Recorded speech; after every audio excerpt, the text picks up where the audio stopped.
Tourner cette vidéo n'aurait pas été de tout repos. Figurez-vous que je n'étais pas encore lavé, que ma voisine vient toquer chez moi pour me dire qu'elle avait besoin de faire une coupure dans tout le bâtiment de l'eau.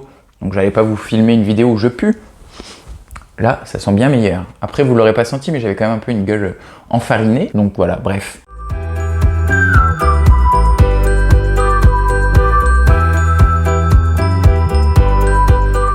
Willkommen, bienvenue, welcome pour un nouveau point lecture. Encore du café aujourd'hui. Il n'est pas froid ni refroidi et par contre il est réchauffé. Donc c'est pas top non plus. J'aime pas trop le café réchauffé, mais j'avais fait 1 litre de café ce matin, donc entre temps la vidéo devait être tournée plus tôt. Enfin bref, vous voyez le topo. Tout d'abord, je voulais vous dire merci. J'ai vérifié en fait ce matin. Je me suis rendu compte que ça faisait à peu de choses près pile 4 mois que j'avais commencé les vidéos sur YouTube et à parler de bouquins sur Instagram. Et donc on a dépassé les 1000 abonnés sur Instagram. Je sais pas si j'en ai parlé ici, en tout cas merci. Si j'en ai déjà parlé, bah si j'en ai parlé pendant le live. Il y a toujours le concours qui est en ligne jusque samedi. Le tirage au sort aura lieu samedi à midi. Donc vous pouvez jouer jusque 11h59 samedi si vous voulez pour remporter 5 romans. C'est en détail sur mon compte Instagram. Je vous laisse aller voir. Ou alors sur la replay du live de mercredi dernier où je présente les livres à l'oral et j'en parle un peu plus que sur le post Instagram. Et j'ai donc vérifié sur YouTube juste avant de commencer la vidéo. On est à 980 abonnés sur YouTube. Donc il ne manque plus que 20 personnes pour que nous arrivions aux milliers. Bref, voilà. C'est vraiment de l'ego et du narcissisme mal placé. Enfin, je sais pas, mais le fait de se dire qu'on est 1000, c'est un peu satisfaisant quand même. Et ça me touche, surtout en si peu de temps. Franchement, je pensais pas arriver à 1000 abonnés en 4 mois. Je vous dis, ça fera 4 mois mercredi. Bref, merci. Chin à la vôtre, santé les copains.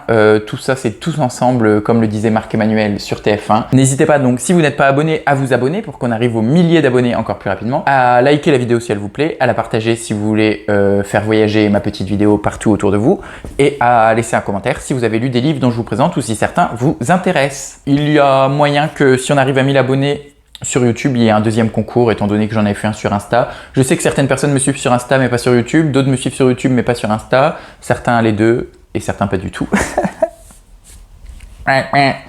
Mais voilà, donc peut-être un concours sur YouTube. Enfin, si, je vous le dis, il y aura un concours sur YouTube pour les 1000 abonnés. Je ne sais pas trop comment ça se passe. Je crois que les concours sont interdits sur YouTube, je sais plus. Si c'est le cas, je vais me renseigner. Je vais me renseigner en tout cas. Ça sera peut-être pas 5 livres comme là sur Instagram parce que ça fait déjà beaucoup. Et c'est 5 livres neufs que j'ai achetés de ma poche. Donc je vous aime bien les gars, mais bon. Hein, oh. Je dis ça alors que je vous présente 20 000 livres en point lecture en book haul pas plus tard que la semaine dernière.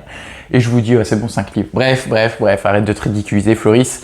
Présente donc des bouquins. J'ai 4 bouquins à vous présenter et c'est 4 genres différents. Je suis bien content. Donc il y a un roman contemporain, légèrement sombre, un récit de voyage, de la poésie, devinez ce que c'est, et un témoignage jeune adulte. Bref, on va faire comme d'habitude dans l'ordre de lecture. En premier, j'ai lu Tokyo la nuit de Nick Bradley aux éditions Belfond.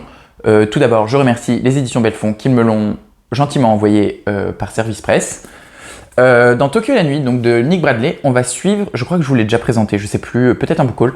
On va suivre plusieurs personnages, vraiment je ne saurais plus vous dire combien parce qu'il y en a vraiment beaucoup dans Tokyo la nuit. Merci Captain Obvious. Mais c'est ça, en gros, en fait, c'est une galerie de personnages et puis on va les suivre dans leurs différentes activités nocturnes.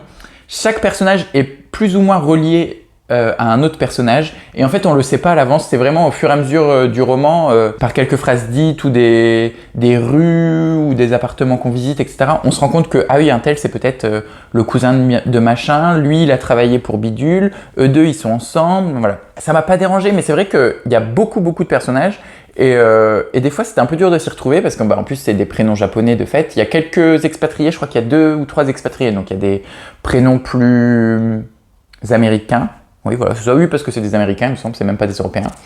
Mais donc, c'est un peu dur de s'y retrouver. Par contre, j'ai beaucoup aimé parce que c'est vrai que malgré le fait qu'il y ait beaucoup de monde, que ce soit parfois un peu compliqué de savoir qui fait quoi, qui est avec qui, tout s'imbrique vraiment au fur et à mesure pour à la fin ne former qu'un tout. Et moi, c'est ça que j'aime bien avec les romans chorales ou les romans à plusieurs voix, c'est quand vraiment à la fin tout s'emboîte et tout se retrouve et on comprend un peu l'unité du bouquin, parce que des fois, ça m'a fait le cas il y a pas longtemps avec un bouquin du prix Fnac, donc je vous en avais pas parlé encore, mais je vous en parlerai. C'était un roman à 5 voix avec 5 femmes et à la fin en fait, il n'y a pas de scène commune en fait. On est passé de chacune et là il y a pas une scène commune mais une scène qui qui remet tout en ordre. Donc c'est le Tetris est complété, vous voyez, la barre s'efface dans le Tetris. Et c'est ça que j'ai beaucoup aimé. Sinon, ce que j'ai bien aimé aussi dans ce roman, c'est que l'auteur, alors il s'appelle Nick Bradley, il devait partir pour 1 an au Japon et il y est resté plus d'une dizaine d'années. Donc il sait de quoi il parle, il connaît la culture japonaise, il connaît Tokyo, il est au fait de son sujet. Mais il n'a pas non plus une plume, une plume asiatique, une plume japonaise, c'est débile de dire ça parce qu'il n'y a pas une plume française, une plume européenne.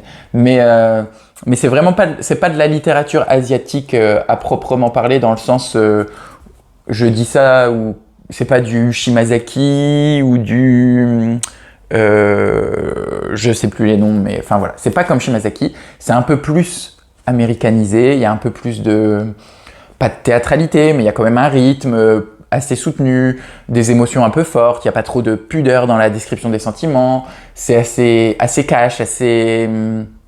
voilà, c'est un peu plus sensationnel que de la littérature japonaise, en tout cas de ce que j'ai lu en littérature japonaise, mais néanmoins, ça m'a quand même fait penser à Murakami sur certains points, donc voilà, il s'est inspiré, je pense, de son vécu au Japon, tout en gardant son... Lui, il est anglais ou américain? Je sais plus. Il est né en Allemagne, donc...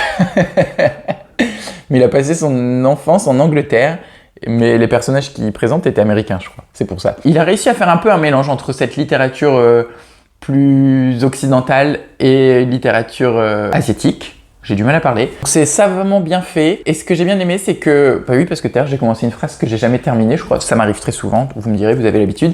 Il a alterné plein de genres qui rendent hommage à la culture japonaise. Donc il y a un chapitre avec un mec qui écrit des haïkus. Donc du coup, on a le droit aux haïkus. Un chapitre sur un jeune mangaka. Donc on a carrément, dans le roman, je sais pas combien de pages ça fait, un mini manga de 20 pages. On a un petit manga de 20 pages, vous voyez, inclus dans le roman et qui est en rapport avec l'histoire. C'est vraiment pas un manga comme ça qui tombe de nulle part, c'est en rapport avec l'histoire et c'est ça que j'ai trouvé intéressant. Voilà, il y a plusieurs styles de narration, plusieurs genres. Il y a même, ah oui, il y a un photographe, je crois, à un moment. Donc on a des photos, ça doit être vers la fin également, si je me rappelle bien. Floris, bouge ton cul, la batterie dure pas éternellement. Voilà. Donc on a, enfin c'est pas un photographe, c'est un mec qui poste sur des forums. Donc on a le post des forums avec la photo et son petit commentaire. Enfin voilà. C'est très spécial, ça faisait, en fait ça m'a fait un peu penser à l'Anomalie que j'avais plutôt bien aimé, moyennement aimé.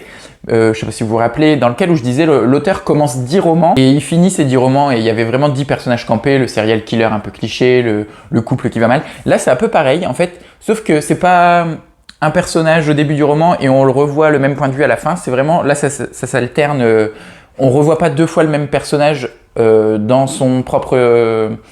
avec sa propre voix. Ça, on le revoit, il y a des personnages qu'on voit plusieurs fois, mais dans les chapitres de certains autres personnages. Je sais pas si vous avez compris ce que je voulais dire, mais en fait, c'est vraiment pas un début, une fin, enfin un début, une fin, une fin, une fin, une fin. C'est début, fin, début, fin, début, fin, début, fin, début, fin. Ça n'a ni queue ni tête ce que je raconte, j'espère que vous comprenez. Enfin bref, tout ça pour dire que j'ai beaucoup aimé, que je dis pas ça parce que je l'ai reçu en service presse, parce que selon moi c'est quand même assez qualitatif. On peut vite se perdre dans ce genre de roman où on a plein de protagonistes et qu'on les revoit pas souvent, qu'ils interviennent qu'une fois ou deux, et au final ils le maîtrisent très bien. Et je vous dis, même si parfois j'ai eu quelques difficultés à retrouver qui était qui, à la fin j'ai quand même réussi à retrouver tous mes petits, tous les loups, tous les moutons. La traduction est plutôt bonne en français. Il y a encore plein d'éléments qui sont en japonais, mais tout est expliqué. Ça fait du bien de se balader dans ce Tokyo un peu marginal avec ces personnages pas communs, la nuit. Et voilà, donc un peu de Murakami, un peu de sensationnel, un peu de mise en haleine, un peu de science-fiction aussi, de l'hommage à la tradition japonaise. On parle des... alors je sais plus le nom... Rukamagako, quelque chose comme ça, je dois dire une énorme bêtise, je vous l'écrirai ici. C'est des conteurs japonais, en fait, c'est des... Je sais pas si vous avez déjà vu, je vous mettrai une photo des hommes qui s'habillent d'une certaine manière pour raconter des histoires et qui est très ancré dans la culture japonaise. Il y a tout un chapitre là-dessus et je trouvais ça cool d'en apprendre un peu plus sur cette tradition. Les personnages, bien qu'ils n'apparaissent pas très longtemps, je trouve qu'on arrivait vite à s'attacher à eux. Et vu qu'après, on arrive un peu à les remettre en relation avec d'autres, ça fait qu'ils sont complets et que c'est pas juste de la surface. On arrive vraiment à les découvrir assez vite, à s'attacher à eux et à les retrouver avec plaisir 2-3 pages plus tard, 2-3 chapitres plus tard dans la voix de certains autres personnages. Donc vraiment une très bonne lecture avec Tokyo la nuit de Nick Bradley. Ensuite, j'ai lu East Village Blues de Chantal Thomas. Je sais pas si on voit grand chose. Le New York de Warhol et de la Beat Generation vécu par Chantal Thomas, un récit enchanteur. C'est publié chez Point dans leur nouvelle collection que j'affectionne, enfin dans leur nouvelle édition, ligne éditoriale. Il y a quelques, je sais pas si c'est des photos ou du travail d'artiste, mais photos d'Allen. Ils disent que c'est des photos, mais vous voyez, alors je sais pas si c'est des graffitis, des murs, parce qu'il y en a plusieurs. Des murs de New York. C'est vrai que c'est pas très expliqué, ces photos. Elles sont là, mais il n'y a pas trop de relation avec le texte selon moi. C'est juste, je pense, parce qu'il y en avait une avec Andy Warhol et que Andy Warhol apparaît dans le roman. C'est pas un roman, c'est donc un récit de voyage de Chantal Thomas. Je vous ai présenté Chantal Thomas, ça doit être dans le dernier point lecture, avec, comment ça s'appelait, Café Vivre, chronique en passant, qui est un recueil de chroniques très diverses et variées de Chantal Thomas. Et là, c'est un peu dans la même veine. En fait, elle a écrit plusieurs romans, plusieurs récits dans lesquels elle s'attache à parler de ses souvenirs, donc par la chronique de Café Vivre, là par une alternance passé-présent entre deux voyages qu'elle a effectués à New York, donc un voyage dans les années 70 et un voyage en 2017. Et elle en a écrit un autre qui s'appelle Souvenir de la marée basse, que je suis allé acheter juste après celui-là, et qui lui s'intéresse plus à ses souvenirs d'enfance à Arcachon. Chantal Thomas décide en 2017 de retourner à New York dans l'East Village. C'est un quartier de New York dans lequel elle a déjà habité dans les années 70, dans laquelle elle a vécu des très bonnes années de sa jeunesse en fait, où elle raconte ce New York un peu insouciant des années 70 avec toute l'influence d'Andy Warhol dans le East Village. Et donc elle fait un parallèle entre le New York 2017 et le New York de 1970, mais le parallèle n'a pas été assez appuyé à mon goût pour que j'aime autant que Café Vivre par exemple. En fait, elle a beaucoup parlé du New York des années 70, un peu moins du New York de 2017, mais parce que c'est sûrement moins intéressant et qu'elle a vécu plus de choses dans les années 70 qu'en 2017 quand elle y allait. Parce que là, en fait, en 2017, c'est plutôt un genre de pèlerinage qu'elle fait. Elle retourne dans les lieux qu'elle a bien aimés. Enfin, elle voyage beaucoup et elle va souvent à New York, mais là, elle s'est organisée un mini pèlerinage de l'East Village. On croise Andy Warhol, on va dans des boîtes, donc je sais plus le nom des boîtes, mais des boîtes très connues de New York qui avaient une influence dans le milieu artistique des années 70. Notamment des bars lesbiens. Donc je pense que Chantal Thomas est lesbienne. Alors je sais pas si elle le dit clairement, je crois pas dans le roman, mais elle fréquentait que des bars lesbiens en tout cas. Et le Katmandou, donc ça je crois que le Katmandou c'est un bar lesbien de Paris et dans l'East Village c'est le Bonnie and Clyde. Donc elle parle de ce bar. Elle parle beaucoup des parties, vous savez, c'est les fêtes où dans l'East Village, elle dit que dans n'importe quel immeuble, il y avait un appart qui était ouvert 24 heures sur 24 où on pouvait y aller, on pouvait fumer, on pouvait boire, on pouvait prendre de la drogue, on pouvait danser, on pouvait repartir avec quelqu'un.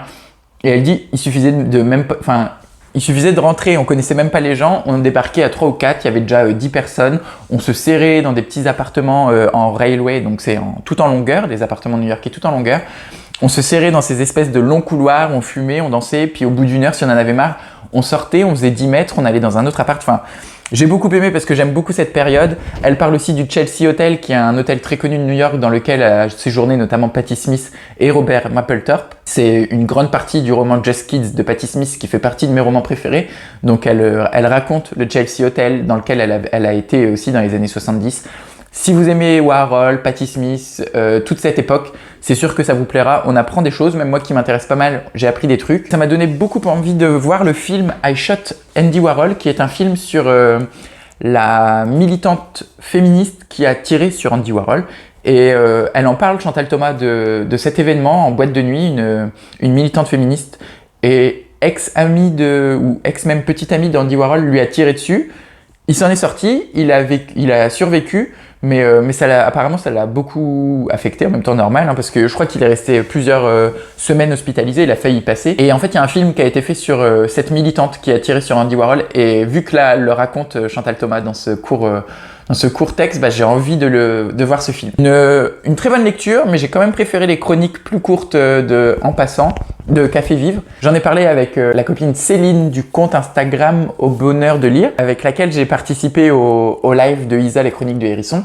Maintenant, dès que je lis un Chantal Thomas, je vais en racheter un directement, dès que j'en commence un, parce que j'ai toujours envie d'en avoir un. Enfin, ça fait que 3 que je lis, mais c'est assez addictif, et j'aime beaucoup ces récits de voyage dans lesquels elle mêle un peu de l'historique. Enfin, elle raconte l'histoire d'un quartier, l'histoire d'un personnage, d'un bâtiment, d'un lieu, d'un pays, tout en y incluant son vécu personnel, ce qu'elle y a vécu, ce qu'elle y a fait, et en même temps en faisant des parallèles avec ce que c'est devenu aujourd'hui. Enfin, vraiment, c'est pas de l'histoire chiante, c'est pas du récit de voyage relou, c'est vraiment très intéressant, très intriguant, Et la vie de Chantal Thomas, bah, j'adore, franchement, cette nana, je veux la rencontrer parce qu'elle a une vie trop cool. Je parlais que de 2 livres et j'ai déjà filmé 20 minutes. Cette vidéo va être très longue. Ensuite, j'ai lu un nouveau Iconopop. C'est mon 5e. Donc, non, enfin, c'est le 4e, mais j'en ai lu un autre entre-temps, mais je vous en parlerai dans un autre point lecture. Donc j'en ai lu 5 sur 6, il me reste plus que celui d'Akhenaton à lire à l'heure actuelle. Je suis triste et je vais guetter très fort le site de l'Iconopop et l'Iconoclaste pour voir c'est quand leur prochaine parution et j'espère qu'ils vont continuer d'en publier parce que vraiment celui-là, de tous ceux que j'ai lus, ça a été mon préféré. Alors je sais pas si vous vous rappelez, au tout début que j'ai voulu acheter de la poésie, c'était celui-là que je voulais acheter et il n'était pas dispo dans ma librairie, il n'était pas dispo, enfin je le trouvais nulle part parce que je pense qu'il avait été sorti dans les premiers peut-être de la collection. Et du coup, j'avais acheté Décomposé, puis après j'en avais acheté un deuxième, un troisième. Enfin, celui-là, je l'ai acheté que tardivement. Et c'est celui-là qui avait tout démarré pourtant. Et enfin voilà. D'un côté, je suis content parce que j'ai lu les autres que j'ai beaucoup aimés. Et là, ça a été un peu l'apothéose. Donc je pense que ça va être dur avec Akhenaton de faire mieux. Mais j'ai eu un énorme coup de cœur pour Lisette Lombé. Donc Lisette Lombé, c'est une femme née en 1978, belgo-congolaise, donc qui habite en Belgique. Grande figure de la scène slam, elle défend avec rage toutes les minorités. Elle a été nommée citoyenne d'honneur de la ville de Liège pour son activisme. Et elle est l'autrice de 2 recueils de poèmes. Là, je sais pas comment on dit, enfin, c'est des textes piqués un peu dans ces 2 recueils de poèmes, dans des collectifs aussi. Elle a écrit pour des collectifs. Je pense qu'il y a des textes qu'elle lit sur scène, des textes de slam. Et alors, ça doit être en collaboration, hein, Lisette Lombé avec l'Iconopop. On réunit plusieurs textes pour cette collection. Et c'est beau, c'est tellement beau et en même temps c'est tellement engagé, tellement militant, tellement actuel, tellement contemporain. Enfin, c'est de la poésie qui fait mouche vite. Et moi, je l'ai lu à voix haute parce que ça, c'est typiquement... Bah, en plus, je vous dis, vu qu'elle fait du slam, elle sait... alors, j'aimerais encore mieux l'écouter et l'entendre sur scène, mais elle sait donner du rythme à son texte, elle sait donner du son, de la mélodie. Franchement, vous pouvez essayer de lire dans votre tête, enfin lire comme un livre normal, mais dès l'instant que j'ai commencé à lire, surtout le premier poème qui est très, très rythmé, très à tambour battant, limite militaire, c'est des mots, des verbes à l'infinitif, des exclamations, c'est très court, il y a des points à chaque ligne, enfin voilà. J'ai lu 3-4 lignes et c'est venu naturellement, je me suis mis à le déclamer, à le dire à voix haute. Je ne vais pas vous faire l'affront de le lire à voix haute parce que je lis sûrement ces poèmes bien moins bien qu'elle. Je sais pas si c'est disponible sur YouTube, je me suis pas encore renseigné, j'avoue que j'ai tellement aimé que j'ai envie de me laisser un peu de temps pour moi l'ingérer et après aller les écouter à sa manière. Je vais regarder sur YouTube, là je me donne envie, voir si on peut trouver des extraits de Lisette Lombé qui dit ces textes, mais vraiment j'ai eu un énorme coup de cœur. J'avais envie d'être son fils, en fait j'avais l'impression que c'était un peu la mère... qu'elle se donne un peu le rôle de la mère terre, enfin la mère nourricière qui est... Enfin, c'est pas qu'elle se donne le rôle, mais je l'imagine moi comme un peu une mère nourricière parce qu'elle aborde tellement de sujets, tellement de minorités différentes, c'est bourré d'intersectionnalité et elle aborde toutes les minorités et je l'imagine comme une grande mère protectrice qui est bienveillante et qui est en même temps combattante comme une lionne, une louve, tout ce que vous voulez, avec tous ses enfants. Et il y a un poème sur l'homosexualité, un poème sur être une femme, être une personne de couleur, être une femme de couleur. Enfin voilà, elle aborde différents thèmes. Elle aborde aussi la justice sociale, le fait d'être pauvre. Enfin, je galère toujours à trouver le mot juste et les expressions justes pour parler de la misère sociale de ces gens qui n'ont pas d'argent et qui vivent encore sous le seuil de pauvreté. Et elle aborde des dizaines, enfin pas des dizaines de thèmes, mais elle aborde beaucoup de minorités et vraiment, j'avais qu'une envie, c'était de me réfugier dans les bras de Lisette Lombé et de l'écouter parler et de me dire qu'elle va se battre pour moi, qu'elle va m'aider et qu'elle est avec nous. Et enfin voilà, je suis tombé amoureux de cette femme avec... Je sais pas, il doit y avoir combien de textes, il y en a peut-être une quinzaine, mais avec 15 textes, aussi courts soient-ils, bah, ça m'a pris. Et là, rien que d'en parler et d'y repenser, j'ai presque les larmes aux yeux parce que je vous dis, j'ai pleuré en lisant plusieurs poèmes et j'ai trouvé ça magnifique. Donc je vous recommande à 1000% brûler, même si vous n'êtes pas adepte de la poésie, franchement, je pense que ça peut vous toucher. En tout cas, si vous avez un minimum de sensibilité pour la littérature et le mot. Là, c'est des mots politiques, des mots engagés, des mots doux, des mots combatifs, et je ne peux que remercier Lisette Lombé, et j'ai vraiment envie d'aller acheter ces 2 autres recueils de poèmes qui ont été publiés chez l'Arbre à Parole. Je ne sais pas si c'est une édition franco-française ou belge, je vais me renseigner, et je veux lire Lisette Lombé, et je veux un jour la voir sur scène et l'écouter dire ses textes. Vous voyez, finalement je parle, et mon café refroidit. Donc c'est du café froid, réchauffé, refroidi, pas top. Pas top du tout. Désolé si pendant la vidéo j'ai regardé à gauche parce qu'en fait j'avais pas chargé le retour caméra qui n'est pas inclus dans mon appareil photo. Donc bref, j'ai un retour caméra. Donc du coup j'ai branché l'appareil photo sur la télé, donc je me vois en grand écran juste à côté là sur la gauche. Et du coup je suis subjugué par mon regard, ma beauté. Regardez-moi ça. Je suis allé chez le coiffeur en plus il y a pas longtemps. Ça me va bien. Hein. Et vous inquiétez pas pour mes chevilles, j'ai mis des tatanes. Pas de charentaise aujourd'hui, des tatanes cloutées. J'adore mes tatanes. Qui viennent de chez Assos, si tant est que cela puisse vous intéresser un minimum. Ensuite et enfin, j'ai lu Le bleu ne va pas à tous les garçons de George M. Johnson, publié chez la maison d'édition de Saxus dans la collection Ellipsis. Je l'ai abordé rapidement sur Instagram, donc je vais vous le dire aussi ici. Je ne cautionne pas la maison d'édition de Saxus. J'ai acheté le roman de moi-même et de toute manière, je pense pas que je les intéresse. Mais je supporte pas trop cette maison d'édition. En cause, un post qu'ils ont fait sur Instagram, parce que plusieurs personnes se sont plaints de grosses coquilles de traduction dans leurs romans.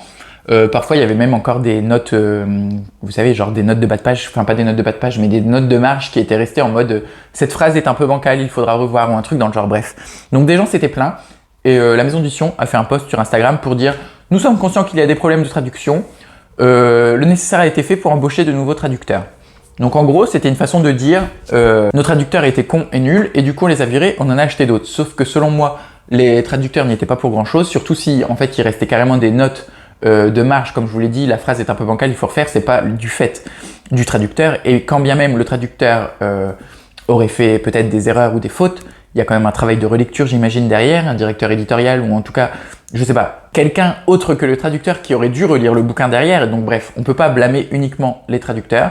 Je sais pas si ils étaient fautifs ou pas, mais en tout cas, j'ai trouvé ça très malvenu de leur part de faire un post sur Instagram, donc pour dire ça. Donc en tout cas, voilà, je ne cautionne pas vraiment la maison d'édition de Saxus. J'ai acheté 2 titres de leur dernière sortie en numérique, je crois, juste avant un peu l'espèce de drama là. Donc j'avais acheté La Duperie de Guenièvre et Saison de la Tempête. Je les ai toujours pas lus depuis. Et je sais pas si je les lirai un jour ou pas, mais on verra. Enfin bref, pour l'instant, ils m'ont pas trop attiré. Mais là, ils ont sorti une nouvelle collection qui s'appelle la collection Ellipsis, qui ne publie pas de la fantaisie, mais des romans plutôt contemporains. Donc là, c'est un témoignage à connotation LGBTQIA+, N-mort. Comme ça, j'oublie personne. Bah tiens, d'ailleurs, ça doit être écrit derrière. LGBTQIAP+. Le P, je ne sais même pas. Ça doit être pansexuel, j'imagine. Celui-là m'avait intrigué. J'aimais bien le titre. Le bleu ne va pas à tous les garçons. La couverture était belle.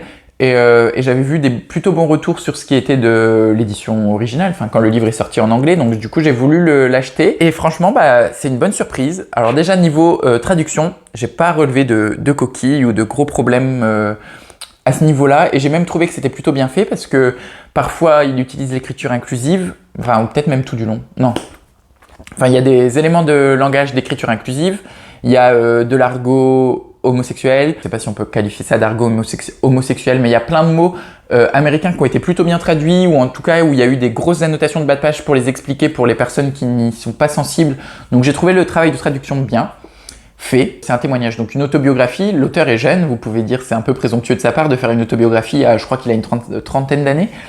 Mais n'empêche qu'il a eu 30 premières années de sa vie qui sont assez intéressantes et assez éprouvantes, donc je pense qu'il a bien fait de l'écrire maintenant. Et vu qu'il s'oriente vers un public jeune adulte, c'est une autobiographie jeune adulte, ça choque pas qu'un homme de 30 ans fasse son autobiographie. Je pense que c'est même ce qui attire peut-être plus les jeunes, de lire quelqu'un qui a une trentaine d'années et qui a une enfance pas si lointaine de la leur. Il va nous raconter sa vie, de sa naissance jusqu'à l'université, en tout cas juste après l'université. C'est un jeune, noir, donc une personne de couleur, homosexuel. Il a eu beaucoup de mal à accepter donc le fait qu'il était homosexuel, le fait qu'il était noir, enfin le racisme. Donc en fait, il vit l'homophobie, il vit le racisme, malgré une famille très aimante. Et c'est ça que j'ai trouvé beau, parce que pour une fois, c'est pas un témoignage ou une histoire où la famille est totalement réfractaire. Là, il a notamment le personnage de sa, enfin pas le personnage, sa grand-mère, c'est une biographie.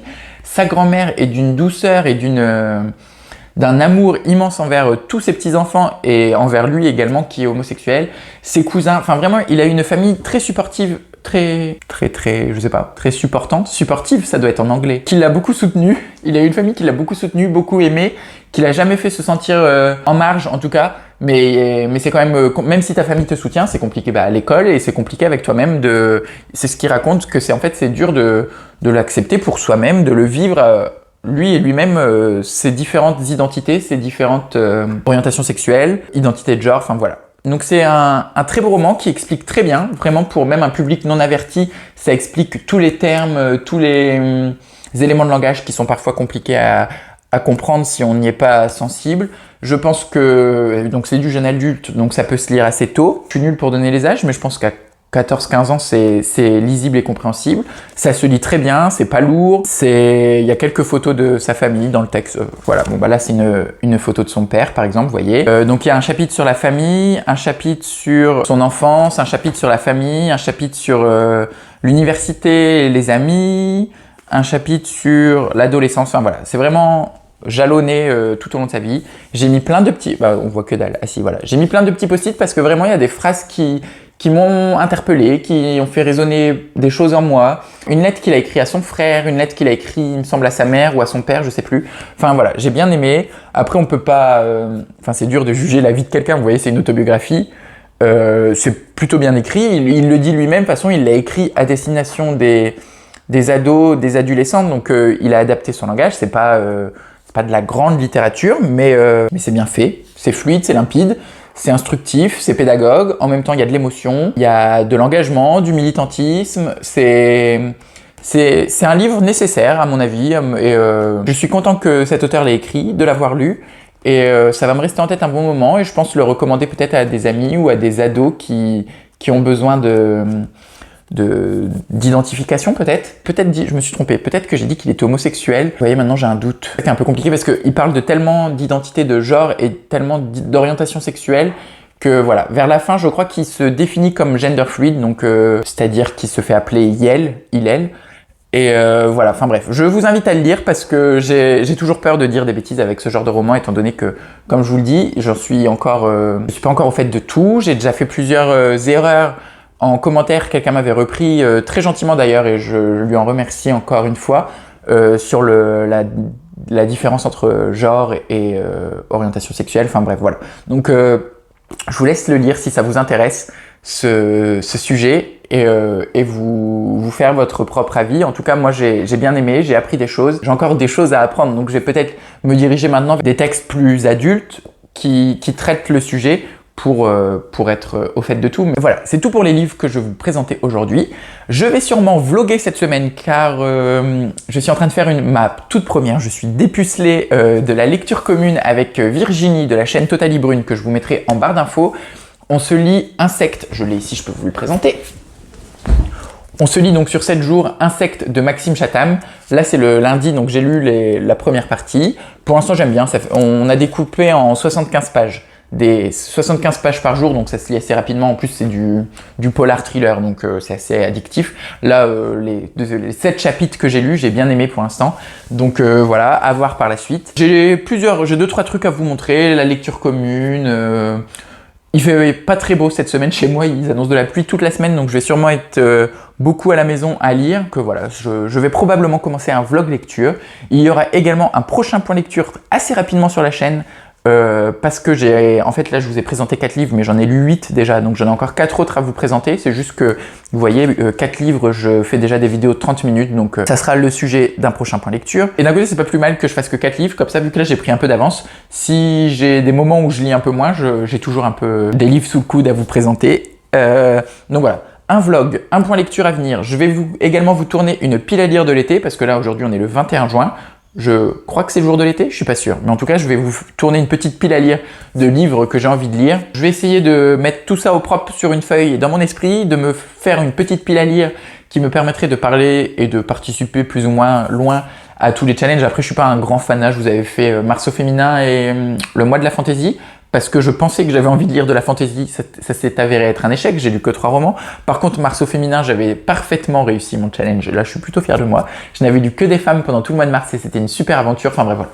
Donc les challenges, c'est ça va, ça vient, ça va, ça vient, ça va, ça vient. Je connais pas le reste des paroles, c'est une chanson de Vita et Slimane qui reste extrêmement longtemps en tête et je la déteste. Enfin, je la déteste. J'aime pas trop Slimane et Vita. En tout cas, leurs chansons sont beaucoup trop entêtantes pour que je les apprécie. Il à lire, vlog, point lecture, point graphique, parce que là, ça va faire un mois, je crois que j'ai fait le premier point graphique et j'en ai lu quelques-uns. Je dois être à 4 ou 5, donc un point graphique. Donc je vais avoir du taf en vidéo, mais c'est cool parce que ça va faire du contenu. Je ferme ma bouche et je vous laisse en bonne compagnie, enfin en bonne compagnie j'en sais rien, je sais pas ce que vous allez faire après, ça se trouve là vous êtes en train de prendre votre douche, de faire à manger, de vous curer les ongles, de vous râper la corne de pied, je sais pas, j'en sais rien. Je divague, je diverge, je dis... Et je vous souhaite de bonnes lectures, de bonnes découvertes et